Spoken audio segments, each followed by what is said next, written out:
गर्मी में 100 लोगों वाले एक ससुराल में एक पंखा। कितनी ज्यादा गर्मी हो रही है और ऐसे समय में हमारा पंखा खराब हो गया। पता नहीं कब ठीक होगा। पंखा खराब हो गया, अब क्या है, बिना पंखे के ही रहना होगा। और अभी तो इतनी कुछ गर्मी भी नहीं है, गर्मी तो अभी आगे और ज्यादा बढ़ेगी। सभी गर्मी में परेशान हो रहे थे और थोड़ी देर बाद घर के दोनों बेटे स्कूल से बच्चों को लेते हुए घर आते हैं। आज आप दोनों इतनी जल्दी घर कैसे आ गए? और हमें बच्चों को भी स्कूल से लाने से मना कर दिया। हाँ, क्योंकि हमें जल्दी घर आना था, इसलिए हमने सोचा स्कूल से बच्चों को हम खुद ले आएंगे। और जल्दी आने की वजह यह है कि हम सबके लिए कुछ सरप्राइज लेकर आए हैं। सरप्राइज का नाम सुनकर सब बहुत खुश हो जाते हैं। क्या हुआ तो पापा, क्या सरप्राइज है हमारे लिए? क्या आप हमारे लिए बहुत सारी चॉकलेट या आइसक्रीम लेकर आए हैं? नहीं बेटा, इससे भी कुछ अलग और हटकर सरप्राइज है सबके लिए। ऐसा क्या अलग और हटकर है भैया? अब तो मुझसे रुका ही नहीं जा रहा, जल्दी से बता दीजिए क्या सरप्राइज है। दोनों भाई घर के बाहर जाते हैं और बड़ा सा बक्सा रखा हुआ था, उसे लेकर आते हैं, जिसे देखकर सब हैरान हो जाते हैं। अरे, इतने बड़े बक्से के अंदर क्या है? अरे, इसके अंदर पंखा है। क्या कहा? इतना बड़ा पंखा? अजी क्यों मजाक करते हो? इतना भी कोई बड़ा पंखा होता है क्या? अब की बार हम अलग तरह का पंखा लेकर आए हैं। मतलब ऐसा है कि इसे हम कभी भी कहीं पर भी किसी भी तरीके से इस्तेमाल कर सकते हैं, इसलिए हम ऐसा पंखा लेकर आए हैं। उसके बाद सभी बॉक्स को ओपन करते हैं और उसमें से एक बड़ा सा फर्राटा वाला पंखा निकलता है। इतना बड़ा पंखा देखकर सब खुश हो जाते हैं। अच्छा, तो इसके अंदर फर्राटा था? तो तुम्हें ऐसे बोलना चाहिए था ना। हम तो सोच रहे थे पता नहीं इतना बड़ा पंखा कहाँ से आ गया इसके अंदर। तो फिर मम्मी सारा सरप्राइज खराब हो जाता ना। अच्छा चलिए, अब हम साथ में बैठते हैं और एक बार इसे चलाकर देखते हैं कि ये कितनी तेज हवा देगा। उसके बाद सब हॉल में एक साथ मिलकर बैठ जाते हैं और फर्राटा चालू कर देते हैं। एक तो वो नया था और ऊपर से थोड़ा बड़ा पंखा था, जिसकी वजह से सबको बहुत अच्छी हवा लग रही थी। सच में मजा आ गया, इससे तो बहुत अच्छी हवा आ रही है। हाँ बिल्कुल, ये तो हमारे पुराने वाले पंखे से भी ज्यादा अच्छा है। वो बेचारा तो हर कुछ दिनों में ही खराब हो जाता था और उसे बार बार ठीक करवाना पड़ता था। साथ में वो इतनी तेज और ठंडी हवा भी नहीं दे रहा था। हाँ बिल्कुल, ये तो अच्छा है कि हम थोड़े से ठंडे इलाके में रहते हैं और यहाँ पर इस बार सर्दियों में कुछ ज्यादा बर्फ पड़ी थी, तो अभी गर्मी भी उतनी कुछ खास नहीं हुई है। इसीलिए अभी फिलहाल के लिए ये फर्राटा बिल्कुल अच्छा ऑप्शन है और ये अभी हमें ठंडी हवा देगा। हाँ, बाद में जब गर्मी बढ़ेगी तो कुछ कह नहीं सकते, तब के लिए हम बाद में कुछ सोच लेंगे। फिलहाल तो इसकी ठंडी हवा का मजा लेना चाहिए। इस तरह घर में नया पंखा आने की वजह से हर कोई खुश था और क्योंकि गर्मी से सबकी हालत खराब हो रही थी तो फर्राटे की वजह से सबको अच्छा लग रहा था। शाम को जब प्रीति और नेहा सबके लिए गैस पर खाना बना रही थी। किसी ने सच ही कहा है, गैस के आगे तो गर्मी खत्म ही नहीं हो सकती है। खाना बनाना कभी तो हमें गर्मी नहीं भूलने देता। हाँ दीदी, जब तक पंखे के सामने बैठे थे तो बिल्कुल भी गर्मी नहीं लग रही थी, तब कितना अच्छा लग रहा था। और अब देखो तो जरा कैसे पसीने आ रहे हैं। दोनों मिलकर खाना बनाती हैं और उसके बाद सबको खाना परोसती हैं। आज सब साथ बैठकर पंखे के सामने खाना खा रही थी। सच कहूँ तो बहू, जो आज तुम दोनों ने रायता बनाया है वो बहुत अच्छा बना है, लेकिन आज पंखे के सामने बैठकर खाने में कुछ ज्यादा ही अच्छा लग रहा है और मजा भी आ रहा है। हाँ, एकदम शरीर को ठंडक पहुँच रही है। हाँ भाभी, बाकी दिन हम आपके हाथ का बना रायता खाकर गर्मी को भगाते थे, लेकिन आज तो हम ठंडक का एहसास लेते हुए रायता खा रहे हैं। इस तरह बातें करते हुए सब खाना खा रहे थे और जब खाना खाकर सब सोने की तैयारी करते हैं तो महेश के पास उसके भाई का फोन आता है। अरे भाई, यहाँ पर भी सब अच्छा है भैया, बस कल इन नन्हे मुन्नों के पेपर खत्म हो गए तो सोचा कि आप लोगों से मिलने के लिए कुछ दिन यहाँ पर आ जाते हैं। फिर से पूरे परिवार का मिलन भी हो जाएगा और थोड़ी छुट्टियां भी वहाँ काट लेंगे। अरे हाँ हाँ मेरे भाई, बिल्कुल, इसमें भला सोचने वाली कौन सी बात है, और ये तो तुम्हारा ही घर है, जब चाहो तुम यहाँ आ सकते हो। इस तरह बात करने के बाद जब कॉल कट होती है तब महेश सबको बताता है, 1-2 दिन बाद रमेश और पूरा परिवार यहाँ पर रहने के लिए आ रहा है। कुछ दिन छुट्टियां यहीं पर बिताएंगे। अभी बच्चों के पेपर खत्म हुए हैं और उसके बाद फिर दोबारा उनका स्कूल शुरू हो जाएगा। अच्छा है, इसी बहाने कुछ दिन यहाँ रुक जाएंगे और फिर जब बच्चों की बाद में स्कूल की छुट्टियां पड़ेगी तब दोबारा आ जाएंगे।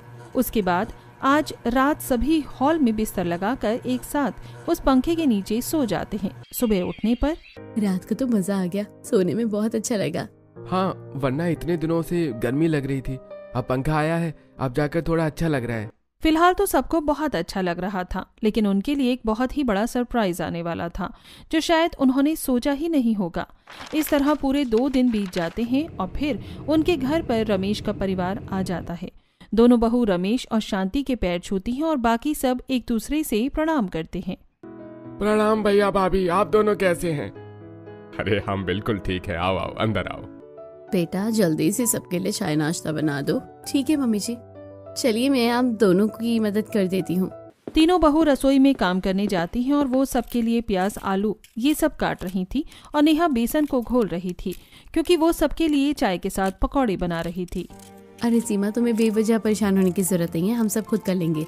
तुम जाओ थोड़ी देर आराम से बाहर पंखे के नीचे बैठ जाओ। क्यों गर्मी में बेवजह रसोई में परेशान हो रही हो? अरे दीदी कोई बात नहीं, सब मिलकर काम करेंगे तो जल्दी हो जाएगा। और फिर बाहर सब बड़े बैठे हैं, मेरा वहाँ क्या। मुझे तो यही आलू प्याज के पकौड़े अच्छे लगते हैं। उसके बाद वो सभी के लिए चाय पकौड़े बना देती है और सब बड़े ही मजे से खाते हैं। वहीं दूसरी तरफ बच्चे भी पंखे के सामने बैठे थे। देख सिया, ये पंखा कितना बड़ा है और अच्छा है, इसके सामने कितनी ठंडी हवा आती है। हाँ, हमारे घर पर भी ऐसे ही पंखा है। चल पंखे, हम दोनों अपने बाल खोलते हैं और उसके बाद देखिए जैसे टीवी में उनके बाल उड़ते हैं ना, ऐसे ही भी हमारे बाल भी उड़ेंगे। दोनों बच्ची अपने बाल खोलकर पंखे के सामने खड़ी हो जाती हैं और उनके जब बाल उड़ते हैं तो उन्हें बहुत अच्छा लगता है। और ये सब देखकर चिंटू हंसते हुए उन्हें कहता है, देखे तो जरा दो चुड़ैलें आ गई है। लड़के, तूने हमें चुड़ैल कैसे कहा? हम तुझे खा जाएंगे। इस तरह तीनों बच्चे एक दूसरे के साथ बड़े मजे से खेल रहे थे और बाकी सब घर वाले भी उन्हें देखकर खुश हो रहे थे। सिया भी बहुत दिनों से कह रही थी कि मुझे पिंकी और चिंटू के पास जाना है। यहाँ आने के बाद तो इसका घर वापस जाने का मन ही नहीं करता है। हाँ तो शांति, जहाँ परिवार होता है वही मन लगता है। क्या हुआ अगर नौकरी की वजह से थोड़ा अलग रहना पड़ रहा है तो, लेकिन जब साथ होते हैं तो अच्छा लगता है। इस तरह सब बात कर रहे थे और उसके बाद रात को खाना खाने का समय होता है। सब आराम से पंखे के नीचे बैठकर खाना खा रहे थे। खाना खाने के बाद बिस्तर लगाया जाता है और अब क्योंकि घर में ज्यादा लोग हो गए थे। रिया, चलो हम दोनों आज छत पर सोएंगे। हाँ, पहले की तरह हम हमेशा छत पर कितना खेलते थे और फिर वहीं सो जाते थे। तो ठीक है, हम सब भी छत पर सो जाते हैं।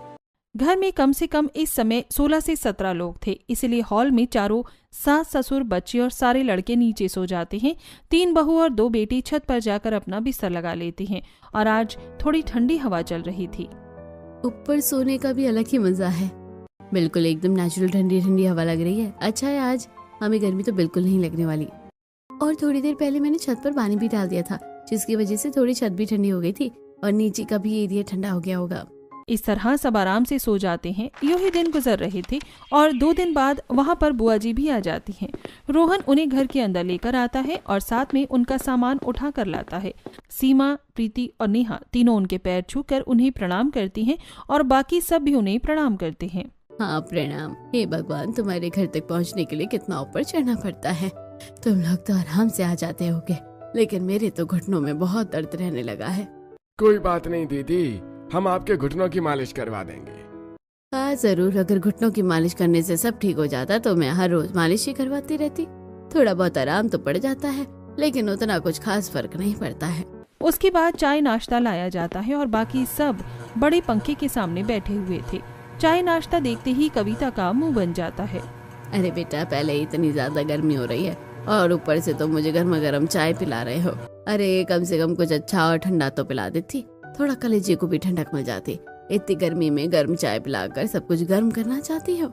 माफ करना बुआ जी, हम अभी आपके लिए बेल के शरबत बनाकर लाते हैं। उसके बाद प्रीति रसोई में जाती है और ठंडे दूध के अंदर बर्फ डालकर उसके अंदर बेल का शरबत मिक्स करने लगती है और साथ में थोड़ी सी केसर की बूंदें भी डाल देती है। दरअसल कविता को ये शरबत बहुत ज्यादा पसंद था और वो जब भी आती थी तो हमेशा यही पीती थी। प्रीति शरबत बनाकर कविता को देती है। कविता बड़े ही मजे से शरबत पीती है। चलो अच्छा है कि तुम्हें याद है कि मुझे ये शरबत बहुत ज्यादा पसंद है, इसे पीकर तो बड़ा मजा आ गया। अब क्या है ना, मैं नींबू पानी तो पी नहीं सकती क्योंकि मेरे घुटनों में दर्द रहता है और तो और ज्यादा दर्द बढ़ जाएगा खट्टा खाने से, इसलिए मैं इस तरह के शरबत को पी लेती हूँ। अरे जी दीदी, हमें पता था आप आने वाली है, इसलिए खास आपके लिए मंगवा कर रखा था पहले से ही। इस तरह पूरा परिवार इकट्ठा हो जाता है और आज रात को भी सब इसी तरह सोते हैं। लेकिन बुआ जी, भाई मैं तो पंखे के सबसे आगे सोऊंगी, मुझे तो बहुत ज्यादा गर्मी लगती है और वहाँ पर तो मैं पूरा दिन एसी में रहती हूँ, इसलिए मैं सबसे आगे सोऊंगी क्योंकि मुझे गर्मी में रहने की आदत नहीं है। जी बिल्कुल दीदी, हमें कोई परेशानी नहीं है, आपको जैसे मन करे आप वैसे सो सकती हैं। उसके बाद रात को सब सो जाते हैं। कविता ने सिर्फ अपनी तरफ पंखा कर रखा था, जिसकी वजह से बाकी सबको हवा नहीं लग रही थी और उन्हें थोड़ी गर्मी लग रही थी। बुआ जी ने तो सारा पंखा अपनी तरफ कर रखा है, मुझे तो यहाँ पर कोने में बहुत गर्मी लग रही है। मुझे भी बहुत ज्यादा गर्मी लग रही है। इस तरह बाकी सब तो परेशान हो रहे थे, लेकिन जैसे तैसे करके रात कट जाती है। लेकिन अगले दिन एक और सरप्राइज मिलने वाला था। उन्हीं के एक रिश्तेदार का फोन आता है। अरे भाई साहब, मैं कह रहा था कि यहाँ पर हमारी ट्रेन काफी घंटे लेट हो गई है और आपका घर तो रेलवे स्टेशन से सिर्फ और सिर्फ 10 मिनट की दूरी पे है, तो क्या हम वहाँ पर रहने के लिए आ सकते हैं? अरे हाँ हाँ बिल्कुल आ सकते हैं, इसमें भी भला पूछने वाली बात है। जी बिल्कुल आप आ जाइए, मैं अभी आपके पास रजत बेटे को भेज देता हूँ। कॉल कट होने के बाद महेश रजत से कहता है, अरे बेटा, तुम्हारे वो दूर के चाचा जी है ना, उनकी ट्रेन जरा लेट हो गई है, तो कुछ देर के लिए यहाँ पर आना चाहते हैं, जरा रेलवे स्टेशन पर जाकर उन्हें ले आओ। जी ठीक है ताऊ जी, मैं अभी लेकर आता हूँ। रजत रेलवे स्टेशन पर जाता है और वहाँ पर महेंद्र और उनके परिवार से मिलता है। चलिए हम यहाँ शॉर्टकट से चलेंगे तो 5 से 10 मिनट में ही पहुँच जाएंगे। रजत के पीछे महेंद्र का पूरा परिवार आ जाता है। अब घर में 25 से ऊपर सदस्य हो गए थे और काफी भीड़ हो गई थी। तीनों बहू मिलकर सबके लिए चाय नाश्ता बना रही थी। इतने लोगों के लिए खाना बनाना तो सच में बहुत बड़ी बात है। कितनी गर्मी लग रही है, पसीने बहते जा रहे हैं। सच में वो तो सीमा दीदी हमारी इतनी मदद कर रही है, तो हमारे काम में उतनी भी ज़्यादा मुश्किल नहीं हो रही और काम काफ़ी आसान हो रहा है। वरना तो हम दोनों अगर अकेले काम करते तो और ज़्यादा परेशान हो जाते। वही तो एक खाना बनाने का काम है जो सर्दियों में ही अच्छा लगता है, लेकिन गर्मियों में बिल्कुल अच्छा नहीं लगता, बहुत ज़्यादा गर्मी लगती है। इस तरह सभी के लिए खाना बनाया जाता है और आज हर कोई पंखे के आगे बैठा था और पूरा हॉल भर गया था, जिसे देखकर बाहर से थक कर पायल और रिया जब आते हैं तो यार रिया, मैं तो सच में बहुत ज़्यादा परेशान हो गई हूँ और मुझे नहीं लगता कि हमें यहाँ पंखे के आगे बैठने की थोड़ी सी भी जगह मिलेगी। अब इतना कहकर पायल और रिया तो वहाँ से चली जाती हैं। ठंडे पानी से नहाने के बाद वो उसी कमरे में चली जाती हैं जहाँ पर उनकी भाभी बैठी थी। भाभी, क्या आप सब परेशान नहीं हो रहे? हम भी तो गर्मी के मारे बहुत ज्यादा परेशान हो रहे हैं। एक ही पंखा है और यहाँ कमरे में भी बहुत गर्मी है। बिल्कुल, आज तो बहुत तेज कड़क धूप निकली है, जिसकी वजह से और ज्यादा गर्मी हो रही है। अब तो हमें रात को भी कमरे में ही सोना होगा, क्योंकि इतने सारे लोग हो गए हैं तो आधे लोग छत पर सोएंगे। इस तरह घर में काफी मेहमान होने की वजह से रात को सभी मेहमान और बुआ जी महेश, सुनीता, रमेश और शांति के साथ वही हॉल में पंखे के सामने सो जाते हैं। ऊपर छत पर नेहा ने ठंडा पानी डाल दिया था, जिसके बाद वहाँ पर घर के बेटे, बहू और बेटियां सो जाती हैं। चलो अच्छा है, आज भी कम से कम छत पर सोने को मिल रहा है। अगर नीचे सोना पड़ता तो गर्मी के मारे तो जान ही निकल जाती। हाँ बिल्कुल, रिश्तेदार और बड़े बुजुर्ग और बच्चे सब तो नीचे सो गए हैं। ऊपर छत भी बहुत बड़ी है, इसलिए हम सब यहाँ पर आराम से सो सकते हैं, कोई चिंता वाली बात नहीं है। फिलहाल के लिए तो सब ठीक चल रहा था। अब अगले दिन, अरे तो भाई साहब, क्या आज आप रात वाली ट्रेन से जाएंगे? जी, हम सोच रहे थे कि इतने सालों बाद हम सब एक साथ मिले हैं, तो क्यों ना हम भी यहाँ पर 2-4 दिन रुक जाते हैं। हाँ बिल्कुल, यहाँ पर परिवार से मिलने के बाद सब कितना अच्छा लग रहा है। हाँ, सोनिया का भी यहाँ कितना मन लग रहा है। इस तरह उनकी ट्रेन लेट होने पर वो लोग अब वहाँ पर सिर्फ एक दिन के लिए नहीं, बल्कि कुछ दिन के नाम के लिए रुक जाते हैं। यहाँ तक कि शीला के पास जब उसकी बेटी का फोन आता है, अरे मम्मी, आप लोग अभी तक घूमने नहीं गए? मैं क्या सुन रही हूँ? शीला बाहर आकर सबसे साइड होकर बात करने लगती है। अरे बेटा, तुझे याद है ना, जो यहाँ पर पहाड़ी इलाके के पास तेरे ताऊ जी रहते हैं। दरअसल हमारी ट्रेन कुछ घंटे लेट हो गई थी, तो हम उनके घर पर रहने के लिए आ गए थे। यहाँ आने के बाद तो सब अच्छा लग रहा है। यहाँ से थोड़ी दूर एक पहाड़ी इलाका भी है, तो हमने सोचा कि घूमने पर पैसे बर्बाद करें, कुछ ही दिन यहीं पर रुक कर चले जाएंगे। एक काम कर, तू भी यहाँ आ जा। बस फिर क्या था, अगले ही दिन शीला की बेटी भी अपने बेटे को लेकर वहाँ पर आ जाती है। प्रणाम, कैसे आप सब? मैंने सोचा कि सब यहाँ पर हैं तो मैं भी आप लोगों से मिलने आ जाती हूँ। नहीं बेटा, तुमने बहुत अच्छा किया। वैसे भी हम तुमसे बहुत दिनों बाद मिल रहे हैं। अब सब लोग यहाँ पर हैं तो कितना अच्छा लग रहा है। आओ यहाँ पर पंखे के सामने बैठ जाओ। बाहर गर्मी से आकर परेशान हो गई होगी। नहीं, सबसे आगे पंखे के मैं ही बैठूंगी। जी दीदी, चिंता मत कीजिए, पंखा तो स्पेशली आपके लिए ही है। अब सबको ही गर्मी लग रही थी, तो कभी कोई अपनी तरफ पंखा घुमा रहा था तो कभी कोई, साथ में बच्चे भी अपनी तरफ पंखा घुमा रहे थे। अरे मोनू, तूने पंखे को अपनी तरफ क्यों घुमाया है? सिर्फ तुझे ही गर्मी लग रही है, हमें भी तो गर्मी लग रही है। अच्छा, ज्यादा पंखा होने का राव दिखा रहा है, मैं तो पंखा अपनी तरफ ही करूँगा। क्यों करेगा? सारी हवा क्यों तुझे ही खानी है? ये पंखा मेरा है, इसकी हवा तो हम ही खाएंगे। इसके बाद दोनों बच्चों में लड़ाई हो जाती है और मोनू पहले चिंटू को मार देता है, जिसके बाद चिंटू जब उसे मारता है तो इस बार मोनू वहाँ पर रखा एक लोहे का गुलदस्ता उसके सर में मारता है, जिसके बाद उसके सर से खून निकलने लगता है। अरे मोनू बेटा, क्या हो गया? ताई जी, मोनू ने चिंटू को गुलदस्ते से मार दिया है, वो हमसे लड़ाई कर रहा था। अरे मोनू, तुम सबसे इस तरह से क्यों लड़े हो? तुमने चिंटू को गुलदस्ता क्यों मारा? नहीं, मैंने पहले नहीं मारा, पहले उसने मारा था। नहीं बुआ, मोनू झूठ बोल रहा है। इसी ने पहले पंखे को अपनी तरफ किया और उसके बाद हमें मारना शुरू किया। यही हमसे लड़ रहा था। तुम्हें ऐसा नहीं करना चाहिए था। देखो सिर से उसकी कितना खून निकल रहा है। भाभी, आप मेरे बेटे को ऐसे कैसे डांट रही है? उसने कहा ना उसकी कोई गलती नहीं है। मेरा बेटा कभी झूठ नहीं बोलता। बिना वजह यहाँ पर मेरे बेटे को फंसाया जा रहा है। उनमें थोड़ी सी बहस हो जाती है, लेकिन संगीता तो अपने बेटे की गलती मानने को तैयार ही नहीं थी।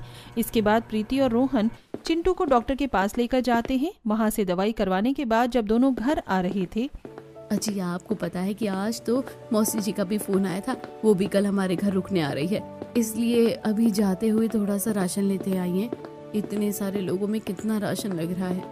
कोई बात नहीं, चलो चलकर ले लेते हैं। और अब बच्चों का ध्यान रखना, दूसरों के बच्चे हमारे घर में हमारे बच्चों को मार रहे हैं और गलती भी नहीं मान रहे हैं। हाँ, इस बात पर तो मेरा खून खोल रहा है। संगीता हर बार ऐसा करती है, अपनी बेटी की गलती कभी नहीं मानती। उसके बाद दोनों एक दुकान पर जाते हैं और वहाँ से राशन खरीद लेते हैं। अरे भाई ठीक है, आपके घर में मैं सारा राशन का सामान पहुंचा दूंगा। हाँ भैया, इस बार आप बस दाल, चावल और आटा और घी ही भेज देना। बाकी जो भी हम शरबत वगैरह लेते हैं वो हम बाद में ले जाएंगे। दुकान पर राशन का बोलने के बाद सब घर वापस आ जाते हैं। घर आने के बाद जब प्रीति शाम के नाश्ते के लिए सबको चाय के साथ ब्रेड टोस्ट बना कर देती है। अरे भाभी, क्या फीका सा नाश्ता बना कर दे दिया है। कम से कम कुछ अच्छे से समोसे वगैरह बना लेती। और बच्चे तो चाय नहीं पीते, उनके लिए तो कुछ शरबत बनाना चाहिए था। ये बात सुनकर प्रीति, नेहा और सीमा तीनों को बहुत गुस्सा आता है और तीनों रसोई में जाने के बाद, मेरा तो बहुत ज्यादा खून खोल रहा है। इसके हमेशा कितने ज्यादा नखरे रहते हैं और ऊपर से इसके बेटे ने चिंटू के साथ जो किया, अब तो मुझे ये बिल्कुल भी अच्छी नहीं लग रही है। हाँ वही तो दीदी, अपनी गलती मानी नहीं है।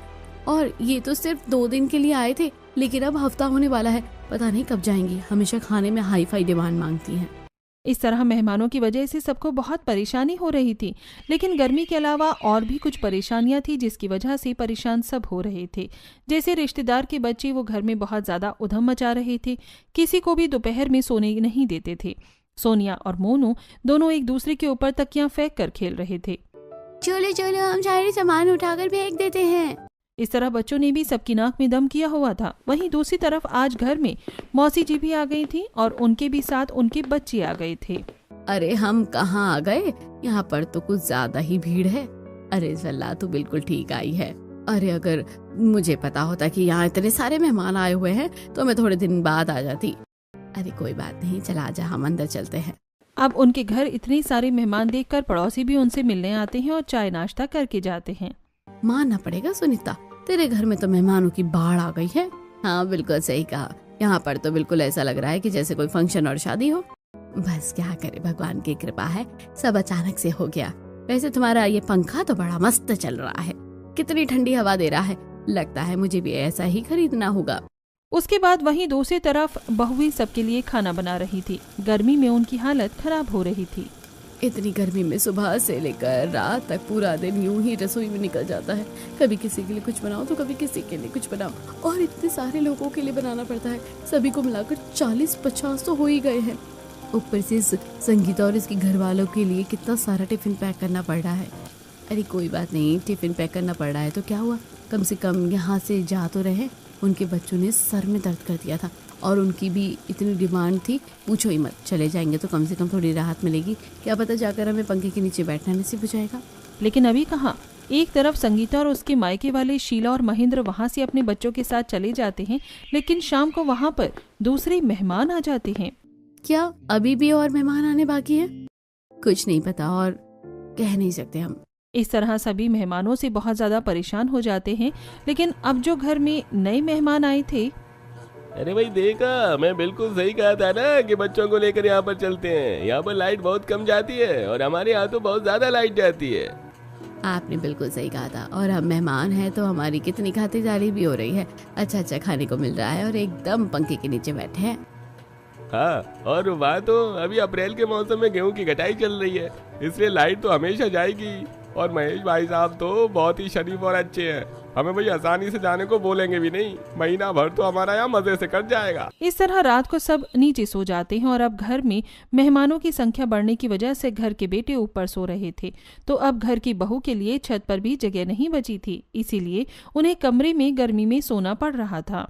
एक तो पूरा दिन गर्मी में रसोई में काम करो और अब रात को भी गर्मी में ही सोना पड़ा है। जब से पंखा आया है उसकी हवा खाना तो हमारे नसीब में ही नहीं हुआ। अरे दीदी, अब तो हद ही हो गई है। दिन में भी 5 मिनट हम पंखे के नीचे नहीं बैठ पा रहे हैं और ना ही रात को सो पा रहे हैं। और ऊपर से जितने भी मेहमान आ रहे हैं जल्दी से जाने का नाम ही नहीं ले रहे हैं। सब यहाँ पर कुंडली मार कर बैठ गए और हमें यहाँ गर्मी में सोना पड़ रहा है। वहीं दूसरी तरफ हॉल में जो पंखे के नीचे सो रहा था, कविता ने नींद में पंखा अपनी तरफ किया तो किसी दूसरे मेहमान ने उठकर अपनी तरफ पंखा घुमा दिया। इस तरह रात को हर कोई अपनी मर्जी से अपनी तरफ पंखा घुमा रहा था। अरे बेटा, तू तो मुझे वापस घर छोड़ा। यहाँ पर कितनी ज्यादा भीड़ हो गई है, मुझे तो पंखे की हवा ही नहीं लगती है। अपनी तरफ पंखा करती हूँ तो रात को कोई और दूसरा उठकर अपनी तरफ घुमा लेता है। अब इन सब चीजों से परेशान होकर कविता भी वहाँ से चली जाती है, लेकिन तभी वहाँ पर दूसरे रिश्तेदार आ जाते हैं। और बताइए भाई साहब, कैसा चल रहा है? मुझे सुनने में आया था कि यहाँ पर सभी इकट्ठा हो रहे हैं, तो मैंने सोचा क्यों न जाकर मैं भी मिलाऊं।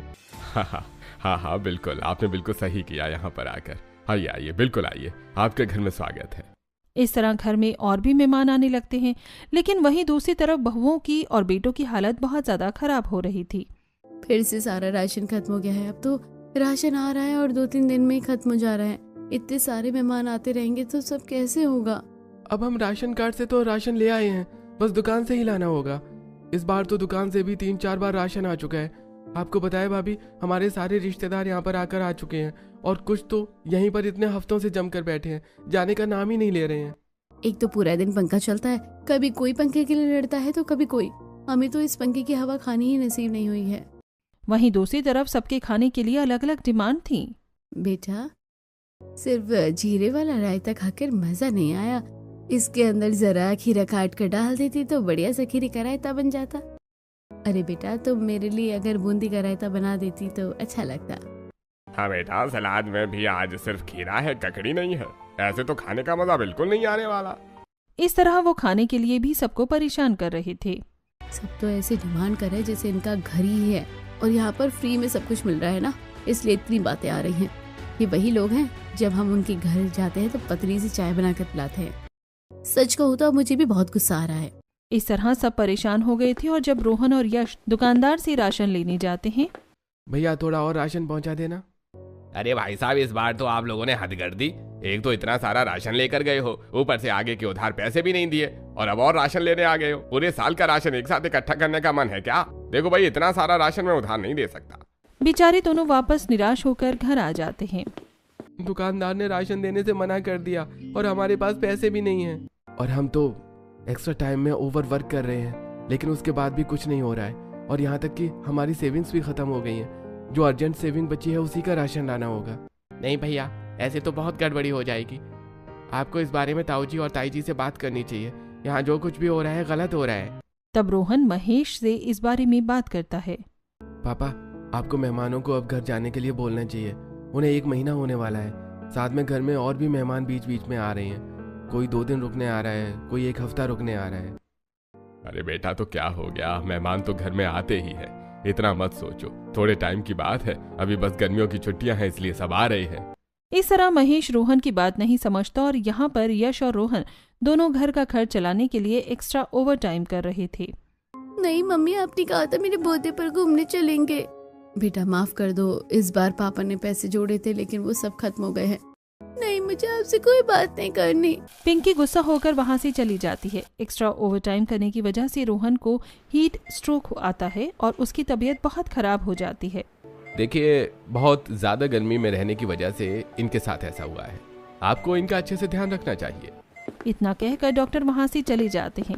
अब रोहन को ठंडक की बहुत ज्यादा जरूरत है, लेकिन मेहमान पंखे के सामने से हटते नहीं हैं, जिस कारण रोहन तो पंखे के सामने जा ही नहीं पा रहा था। इसी वजह से रोहन की तबीयत में भी सुधार नहीं हो रहा था। तो एक दिन, आप लोगों ने बहुत देर से पंखा चलाया है, थोड़ी देर अगर पंखा भैया इस्तेमाल कर लेंगे तो क्या हो जाएगा? अरे बेटा, तुम तो बहुत बदतमीज हो। अतिथि देवो भव होता है, तुम्हें मेहमान का ज्यादा आदर सत्कार करना चाहिए। हाँ बिल्कुल, एक तो पहले ही घर में एक पंखा लगा रखा है, वैसे भी हम इतनी मुश्किल से यहाँ पर गर्मी में दिन काट रहे हैं। अरे कम से कम इतना ही है तो घर में कुछ और पंखे लगवाने चाहिए थे ना। ये बात सुनकर यश को बहुत ज्यादा गुस्सा आ जाता है। तो हमने अपने हिसाब से अपने लिए एक पंखा तो अच्छा लगवा ही रखा है ना। यश को गुस्से में देखकर महेश समझ गया था कि वो आगे भी और कुछ बोलेगा, लेकिन तब महेश उसे बीच में रोकता है। अरे तुम ऐसे कैसे बात कर रहे हो? तो पापा ऐसे न करूँ तो और कैसे करूँ? खैर आपको बोलने का कोई फायदा नहीं है क्योंकि आप भी हमारी बात नहीं समझ रहे हैं। गुस्से में यश वहाँ से चला जाता है और महेश और सुनीता गुस्से में उससे बात करने के लिए कमरे के अंदर जाते हैं। तो आपको पापा से इस तरह बातें करनी चाहिए थी, उन्हें बुरा लगा होगा। हाँ लगा होगा, लेकिन तुम खुद बताओ कि हम क्या करें। मम्मी पापा तो हमारी बात समझने को तैयार ही नहीं है। हमारी सेविंग्स खत्म हो गई हैं। बेचारी पिंकी का इस बार बर्थडे पर दिल टूट गया। हम सब बच्चों को इस बार वाटर पार्क ले जाने वाले थे, साथ में हम पैसे जोड़ रहे थे कि हम कूलर खरीद सकें, लेकिन कुछ नहीं हो रहा है। मम्मी पापा को नहीं दिख रहा है क्या कि हम एक्स्ट्रा ओवर टाइम कर रहे हैं और गर्मी में इतना परेशान हो रहे हैं, जिसकी वजह से भैया को हीट स्ट्रोक आया है। तुम लोग भी इतनी गर्मी में इतना सारा खाना बनाकर परेशान हो जाती हो। हम पंखा अपने लिए ही तो लाए थे, दूसरों के लिए थोड़े। कोई बात नहीं, थोड़ा और एडजस्ट करना पड़ेगा। कमरे के बाहर खड़े सब लोग सारी बात सुन लेते हैं। भैया, बच्चे परेशान हो रहे हैं। मेहमानों से ज्यादा हमें बच्चों को समझना चाहिए। इस तरह महेश को अब सारी बात समझ में आ जाती है और उसकी आंखें खुलती हैं। तब महेश देखता है कि उनके घर पर आए मेहमान उनके बच्चों के साथ ही कैसा व्यवहार कर रहे हैं। अरे बच्चों, चलो पंखे के सामने से दूर हट जाओ, हमें बहुत गर्मी लग रही है। चलो साइड बैठो। अरे भाई साहब, बच्चों को भी तो गर्मी लग रही है। तो बहन जी, बच्चे पीछे बैठ जाएंगे। अरे बेटा, तुमने फिर से नींबू पानी में कम नींबू डाला है। तुम्हें पता है ना कितनी गर्मी है, तो अच्छा नींबू पानी बनाना चाहिए था। अब महेश और सुनीता छोटी छोटी चीजों को नोटिस कर रहे थे, जिसकी वजह से अब उन्हें भी गुस्सा आ रहा था। भाई साहब, आपको पूरा 1 महीना हो गया है, आप वापस कब जाएंगे? अरे भाई साहब, इतने दिनों बाद आपसे मिले हैं, सब इतना अच्छा लग रहा है, कुछ दिन में चले जाएंगे। महेश समझ गया था कि कोई भी ऐसे नहीं जाने वाला, इसीलिए रात को जब सब काम करके आते हैं तो पूरा परिवार पंखे के सामने बैठ जाता है और आज सबको खाने में बस दाल चावल दिए जाते हैं। आज खाने में मजा नहीं आ रहा है, कुछ अच्छा बना लेते। क्या है ना भाई साहब, इतनी गर्मी में पूरा दिन इतने सारे लोगों का खाना बनाने में बहुत परेशानी हो जाती है, तो हमने सोचा क्यों ना आज कुछ हल्का खाना ही हो जाए। वैसे भी बहुत दिनों से हैवी खाना खा रहे थे, अब से घर में बस दाल चावल ही बनेंगे।